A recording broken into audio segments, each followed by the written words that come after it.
Rencontre africaine, l'entretien.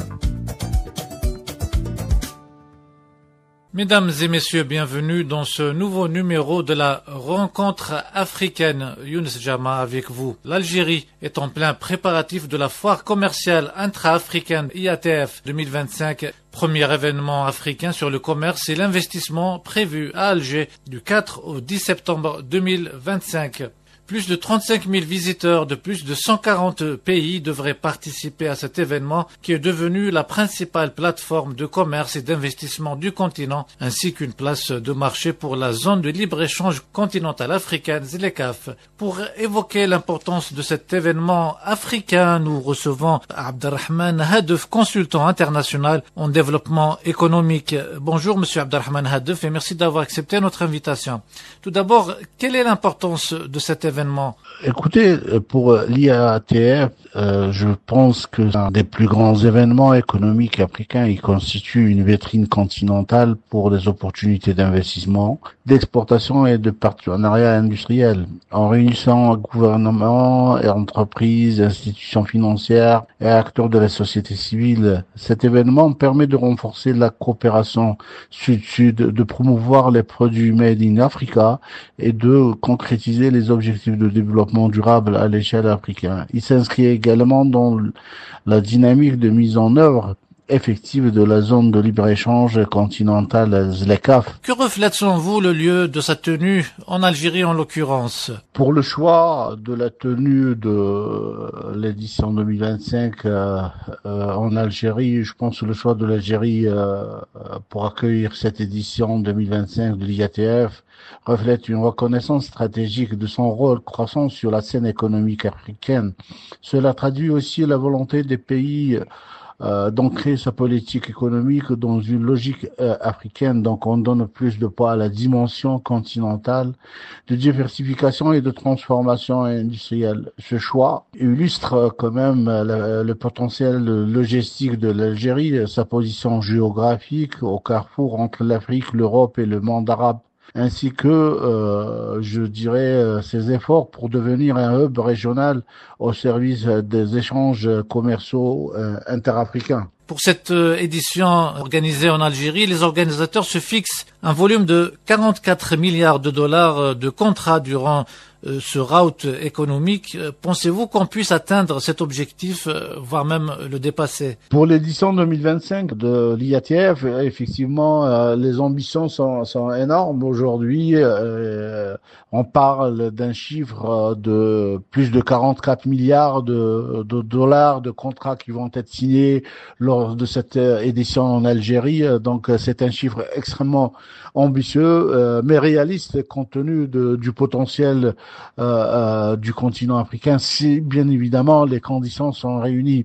Une forte mobilisation des entreprises et des projets bancables, un accompagnement institutionnel doit être clair et un écosystème de financement réactif et adapté aux besoins et aux spécificités de l'économie africaine. L'Algérie, en tant que pays hôte, peut jouer un rôle moteur justement en présentant une offre d'investissement structuré. D'ailleurs, l'ensemble des acteurs et même des institutions internationales reconnaissent l'amélioration du cadre et de l'environnement de l'investissement en Algérie. Et ça pourrait aussi stimuler les partenariats, les joint ventures.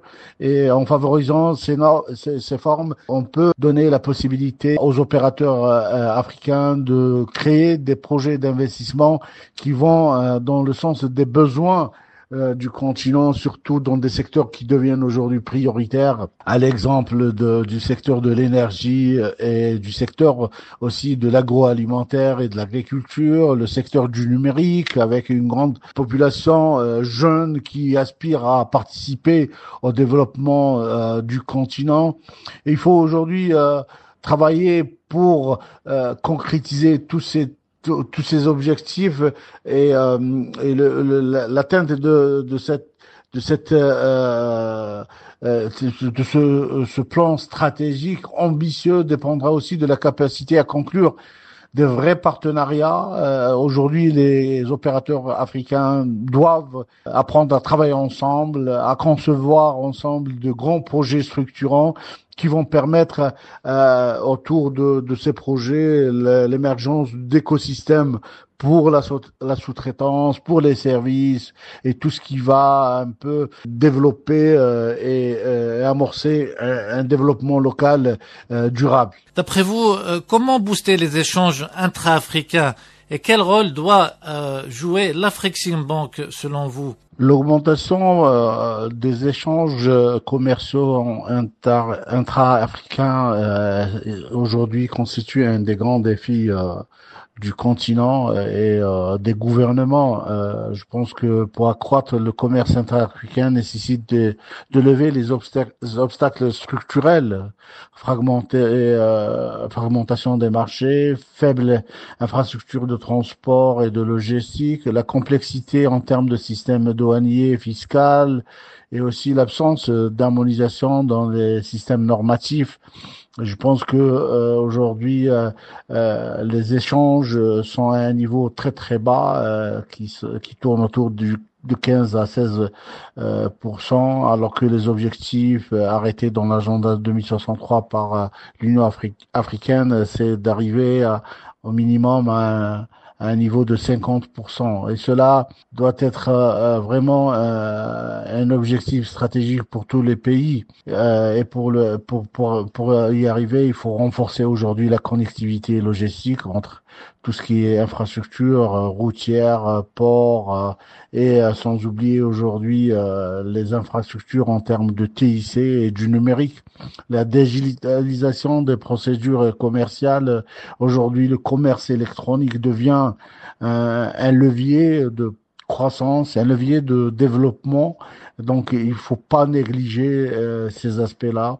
Il faut promouvoir aussi le concept des chaînes de valeur régionales. Il faut que les pays commencent à travailler ensemble pour essayer d'identifier les potentialités en termes de coopération, de co-investissement et de coproduction. Il y a la nécessité de stimuler la production locale, c'est à travers la valorisation du potentiel ressources naturelles et toutes les matières premières qui existent au niveau du continent, et aussi mettre en place des mécanismes d'arbitrage, de certification, de financement qui peuvent aujourd'hui participer à améliorer ce système de commerce intra-africain.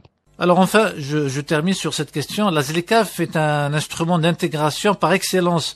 Quelle évaluation en faites-vous? Pour ce qui est de la ZLECAf, je pense que c'est devenu un instrument extrêmement important et considéré même comme une avancée historique pour le continent africain.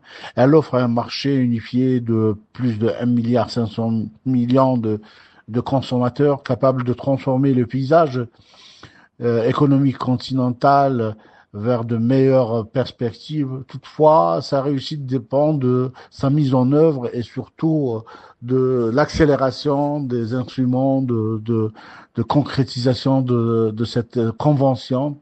Et cela nécessite une volonté politique soutenue et la suppression effective des barrières tarifaires et non tarifaires. C'est extrêmement important que les gouvernements travaillent sur ces aspects-là. Aussi, une harmonisation réglementaire par rapport à tout ce qui est système bancaire, le système fiscal, et le système normatif aussi, et une vraie coopération renforcée entre administrations et institutions de soutien au commerce, de soutien à l'investissement. La ZLECAf peut être aussi